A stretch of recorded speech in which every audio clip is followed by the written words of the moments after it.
High. তো আজকে সকালবেলায় ঘুম থেকে উঠে আমি, বোন আর ভাই মিলে ৩ জন মিলে চলে গেছিলাম একটু হাঁটতে। রাস্তা দিয়ে বাড়ি আসার সময় আমরা জমি থেকে নিয়ে এসেছিলাম এই গাঁদাল পাতা বড়া খাওয়ার জন্য। বাড়ি এসে দেখি বাবা বাড়ি এসছে মাছ ধরে। তো এতগুলো মাছ নিয়ে এসছে। এটার মাছটার নাম কি আমি ঠিক জানি না, তোমরা জেনে থাকলে অবশ্যই বলো। আর এটা হচ্ছে এত বড় পুঁটি মাছ, কারণ হচ্ছে বৃষ্টির কারণে মাছগুলো বিক্রি করা সম্ভব হয়নি, তাই সব মাছগুলো আজকে ফ্রিজে রাখা হবে, কালকে বিক্রি করা হবে। আর একটা রুই মাছ নিয়ে এসেছিলো যদিও।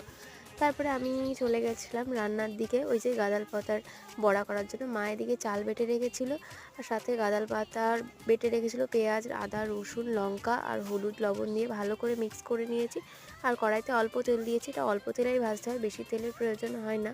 তো এগুলো খুবই টেস্টি হয়। আমার দাদা যদিও আগে খেতে চাইতো না, কারণ এটা ব্ল্যাক কালার মানে কালো কালার দেখতে হয় তাই। তো আমার তো অনেক ফেভারিট, তোমরাও বাড়িতে বানিয়ে দেখতে পারো। তো চলো টাটা, আজকের মতো এখানে শেষ করছি মিনি ব্লগটা। বাই।